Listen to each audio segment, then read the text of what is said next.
Welcome to my channel friends.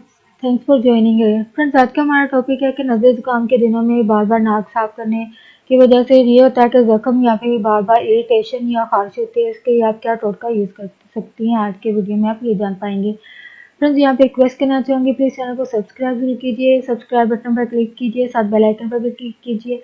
इस पर click करने से आपको हमारी हर नई आने वाली वीडियो की अपडेट मिल सकेगी और आप हमारी वीडियो जाना सबसे पहले देख सकेंगे। फ्रेंड्स, टॉपिक की तरफ आते हैं कि नज़ला जुकाम के दिनों में बार बार जो है नाक साफ करने से नाक के इर्द गिर्द जो है वो रेडनेस हो जाती है, बाजू का जख्म या फिर बार बार इरिटेशन खारिश होती है। तो इसके लिए आप लिप बाम जो है वो सर्दियों में जो खुश्क होंठों के लिए इस्तेमाल की जाती है उसको आप नाक के इर्द गिर्द लगाएं। इससे आपको आपके इस मसले से छुटकारा मिलेगा, आपको राहत महसूस होगी। और फ्रेंड्स, आज का ये टोटका आपके लिए यूजफुल साबित हो। प्लीज़ मजीद अवेयरनेस और आगाही के लिए आगे फ्रेंड्स एंड फैमिली के साथ वीडियो को शेयर जरूर कीजिएगा, वीडियो को लाइक ज़रूर कीजिएगा, प्लीज़ कॉमेंट ज़रूर कीजिएगा। इसके हवाले से अगर आप कोई टोटका या रेमेडी यूज़ करती हैं तो प्लीज़ इसको भी कमेंट में लिखकर हमारे साथ अपने एक्सपीरियंस को ज़रूर शेयर कीजिएगा।